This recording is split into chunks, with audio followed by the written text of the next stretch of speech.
Hello there, this is Big Benedict. We're playing Metal Gear Rising Revengeance on Revengeance difficulty, and this is my PC guide for the aforementioned title, and we're on the final file. It's entitled File R-07 Assassination Attempt. And it's not too bad, honestly. I struggled mightily on hard difficulty, and by the way, I did want to mention that this part here, there's an enemy on a slider, and also one enemy by the fence and one by the low stone bridge right by the entrance to this fight. I tried to stealth this part by tossing out the holograms. I tried many things over here, and it doesn't seem to work because once the enemies are attracted to the hologram, you can't sneak up behind them because they are on alert status. It doesn't seem to work, so just do the stealth as best as you can, and if you want to get the achievement for doing this entire chapter via stealth, I would play on hard where there's not any sliders here. The sliders are kind of a nuisance here, but in the next sequence they go away if you wait long enough. The only issue with that, it's not really the slider that's the issue, it's mainly the fact that I couldn't get that guy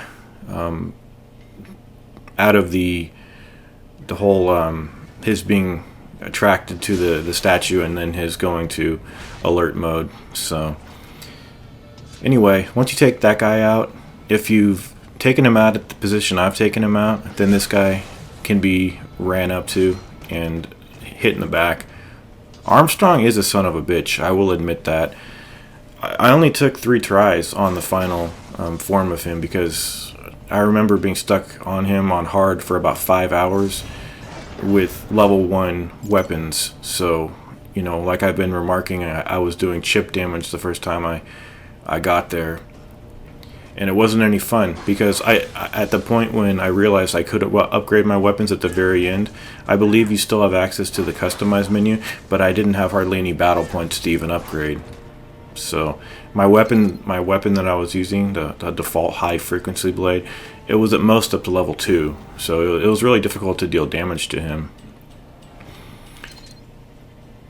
So this room here is this hangar.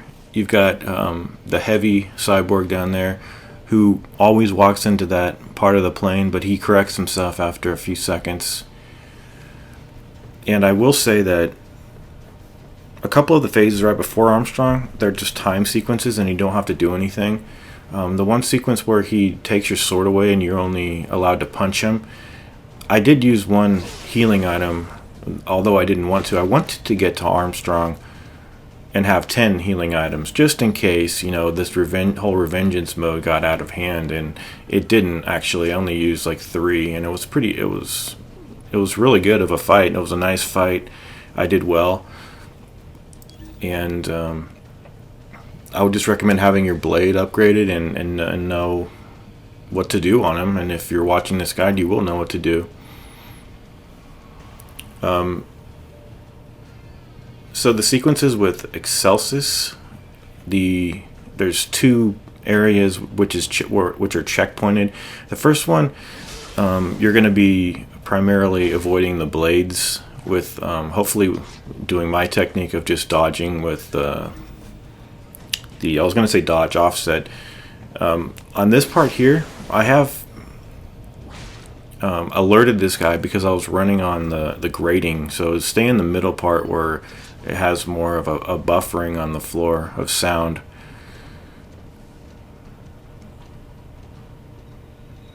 But you are allowed to equip and unequip nanopaste on the final fight of Armstrong, so you know, don't worry about that. If I were you though, I would try my best not to use any nanopaste on the Excelsis fights, because that's just going to drain your resources for the final fight of Armstrong. But it was kind of needless because, like I mentioned, I only use, like, I got to him with, let's see, 9, 8, I think I may have only expended 2 healing items, because I got there with 9, and I know that sounds a little extreme, but I was just taking precautions. So this is the last foe out here, and the only thing about the whole stealth for this section is that you have to do all of the stuff we've done now, you know, the first 3 guys we dispatched, everything outside the hangar bay, in the hangar bay, and then outside the hangar bay over here, you have to do on the same checkpoint. So it could be pretty maddening to try to get that achievement, but you know, it was just something I was trying to do, and it didn't pan out. So I just said, you know, we'll just go forward. I have another project that I have lined up after this. I'm hoping. But you will see the DLC for Jetstream Sam and for the Blade Wolf. I'm not sure though when. So this guy, we've got one guy up there, and this works somewhat. I wouldn't recommend it as a valid, don't depend on this kind of a strategy, because it's hard to get over to this guy and nail him in the back, because you'll end up getting seen sometimes. You see, this one guy is distracted and then I got alerted. So it depends where you throw the hologram, I would say there. If you do happen to get killed over here and you use one of your nanopaste, you can go back into the hangar and get the one nanopaste that is right by the plane, by the fence that we cut down. I also found a data file on one of the wings of the plane too. So there's one up there. Kind of a tricky one to see and to get to. Trickier, I think, just to see where it is and to find out where it is. There's a man in the box by one of the crates over here, but we're going to ignore him and just go straight to the fight. So you'll see that I'm going to unequip my nanopastes just because I don't want to depend on them, and I want to equip them later when I actually get to Armstrong.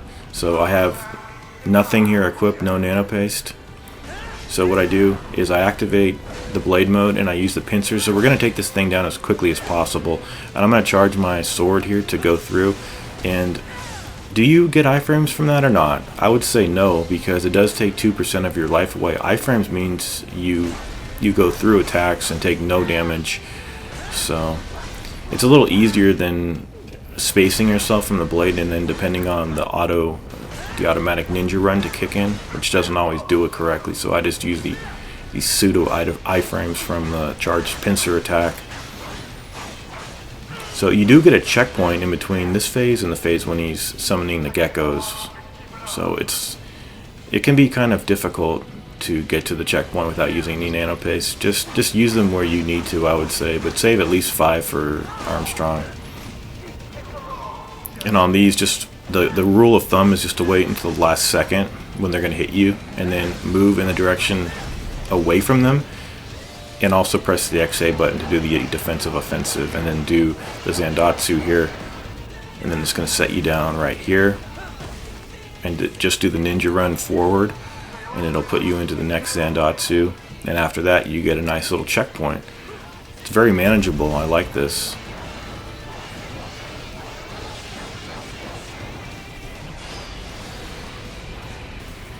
So we're going to drop down here, secure a checkpoint, and then at every time you reload, you're going to get this, where he's subdued. So I would do charged pincer attacks. We're looking to get him to about 20 to 25% of his health down. So I have the Ripper Blade activated, and I'm doing charged pincer blade attacks, which deals massive damage from him. And notice he's at the last quarter of his life. So all we need to do now, I have no nanopastes here, so it's going to be a little tough to survive. So with these here, just move to the opposite side where they're at. If they corner you, just go into the middle of them like that, and don't really fight that geckos, just allow the flames to kill them. There's 3 sets that you need to have killed before you go into the phase where you're actually evading the blades and trying to deal damage to him. But if you have any geckos left during that time, you're gonna have to fight them and the blades. So just make sure they're dispatched as best you can. Use EMPs. You're not going to be using any sub-weapons on Armstrong because he doesn't take to anything. You can actually try to use something, but it probably wouldn't work unless you're on easy mode or something. But this is full-on Revengeance mode, and one hit here of anything. Well, not the geckos. The geckos wouldn't kill you in one hit, but anything that the robot touches you, the Excelsis, it's instant death. So we've got a gecko outstanding, but I think he got crushed, which is nice and convenient for us. So we're just going to Zandatsu him. And it's a pretty manageable fight. I don't like the scripted fights on a timer. Kind of annoying. I don't know why the fights are in here in the first place.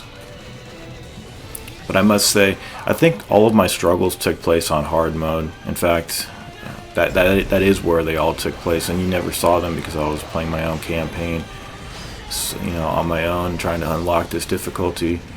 And like I said in the first video, that's where I really start to learn how to play a game, was when I'm getting mauled to death and I'm having to repeatedly do sections. And this difficulty, it actually wasn't too bad for me, just because of all of the you know, you're gonna struggle when you start to play a really difficult game like this. There's no way around it. So I like to just get the struggles over with, you know, and then start owning shit up, hardcore motherfucker. So there's gonna be a lot of QuickTime events on Armstrong. They're pretty much random which ones they come. So I pause horror, but you're not gonna see the pause menu because I've edited all that out, because it makes me look like a cheap bitch.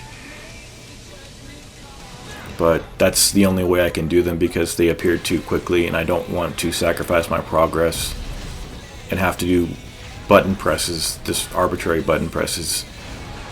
You know, the skill of a player shouldn't be measured by tapping buttons in a certain amount of time. So you can't swing this thing on the y-axis, it's only the x-axis.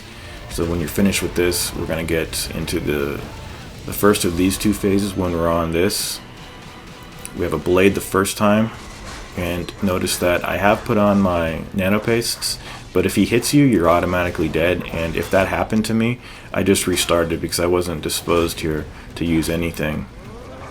I was inclined to just do the fight and not use anything. So that's the first fight. It timed out. That's why there's a little fade there.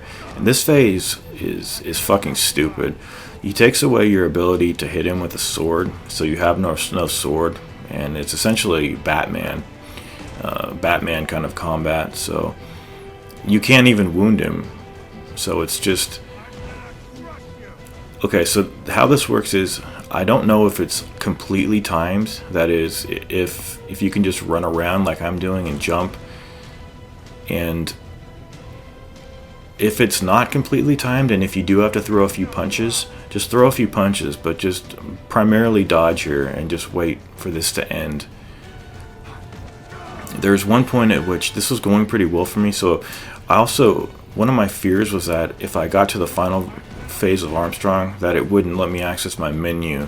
So that was my primary reason here for equipping my nanopaste, and I did. And then he clipped me one time, and I said, to hell with it. I have 9 going into the fight. I shouldn't need that many in the first place.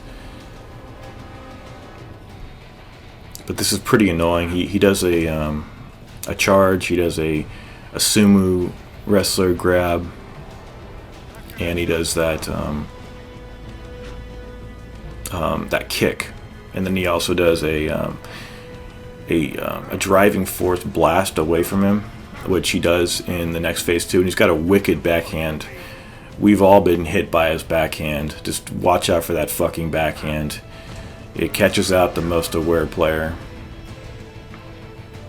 So this should be ending pretty soon.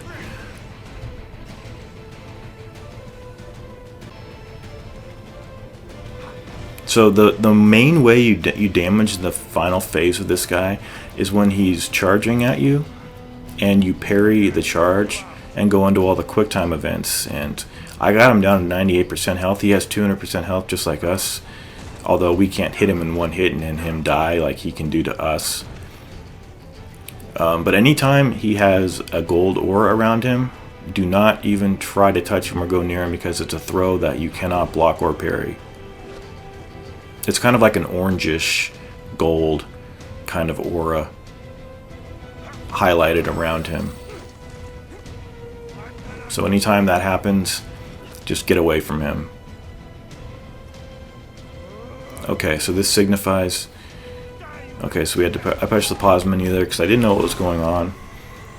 And then this is the checkpoint here.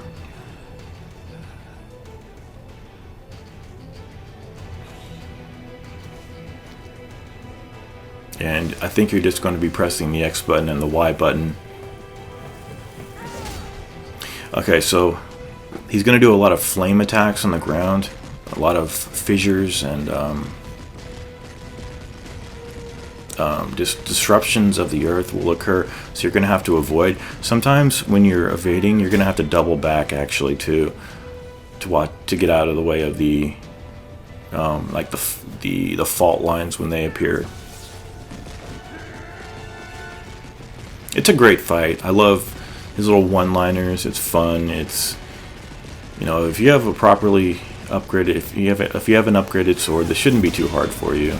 And it's mainly just the quick time events and parrying those, so that doesn't have anything to do with your sword anyway. So just hold the lock on. I hold the lock on, and so I hold the RB plus the right trigger to keep him on the screen with the lock on. And we are going to use Ripper mode to hit him. Just watch out for that backhand. It's nasty, like I said. So just evade his charge. You can block anything that doesn't have that aura around it of gold. That's another throw, but it turned into a traditional Armstrong where he didn't have any auras around him. So all we're doing here are the quick time events, and as you can see, we're dealing massive damage to him. Look at all this damage. Dat damage.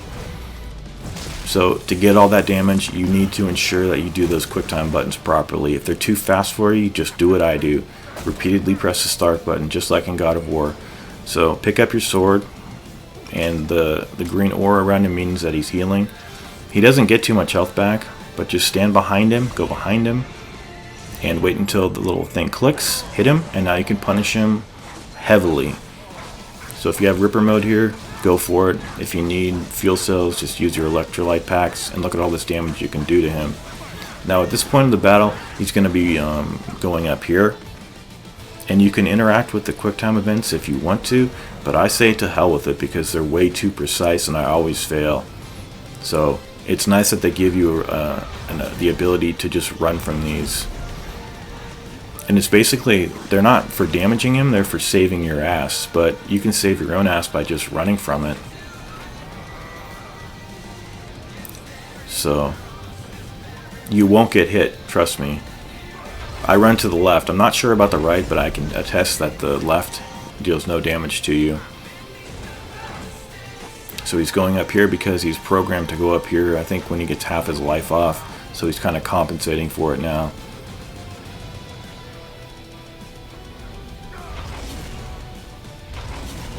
Okay, so just keep the lock on, hit him, watch out for the fire, there's the backhand. Guarding against his attacks with blocking, and then just get out of the way of his attacks because he does that driving force again on this phase. There's that throw. But basically, see how I'm getting killed here? It's because I'm too close to him and I can't run away fast enough from his burst that he does. So the best thing to do is just don't overstay your welcome behind him because you pay for it dearly.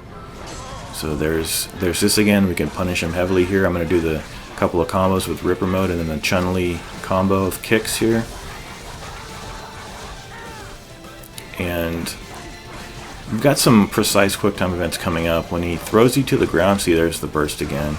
That time I was able to avoid it with the defensive offensive. So when you get him down to a quarter of his life, or about 20%, he's going to grab you, but he looks like he's still doing this. But what's going to happen is he's going to grab you. You're going to have to get out of the grab by waggling the left analog stick back and forth, and then you're going to have to hit both of his arms. There he is. You know you're getting good progress when this is occurring here. So if you fail these, I failed these 3 times in this fight. There's a point of me that just really hates these. But if you fail them, it starts again. You can start over these perpetually until you die. But just get those in, even if it takes you a couple of times. They keep letting you do it, which is really nice. But you know, it's kind of, it's too particular for its own good. And then we'll have these quick time events for you to finish up on. And I want to thank everybody for watching my guide. I'll see you on my next project, and I'll also see you in the DLC. Take care.